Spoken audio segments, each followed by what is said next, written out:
جنت البقیع کی مٹی کی خوشبو ہے. اچھا وہ کہتے ہیں دنیا کا کوئی بھی قبرستان اٹھا لیں. پھر میں نے بھی غور کیا, وہاں آپ کو کیڑے بکوڑے بہت سارے جانور ملتے ہیں نا, مردے دفن ہو رہے ہیں, اور ظاہر ہے قبرستان میں تو صفائی نہیں ہوتی نا, تو آپ کو کیڑے بولا جنت البقیع میں ایک کیڑا نہیں ہے. یعنی میں آپ کو روحانیت والی باتیں نہیں بتا رہا, روحانیت تو اندر کیا کیا ہوگا وہ تو اللہ جانے, اس کا حبیب جانے, اس کی کیسی کرم نوازیاں ہیں. میں تو جو نظر سے آنے والی چیزیں بتا رہا ہوں.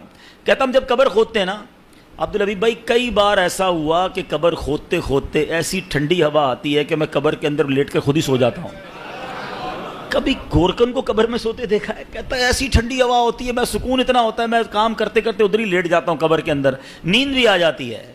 میں نے تو اس کے ہاتھ چومے اور کہا آپ ہی دعا کر دیں کہ ہمیں جنت البقیع نصیب ہو جائے. کمال کا قبرستان. اور کیوں ہے پتہ ہے کمال کا؟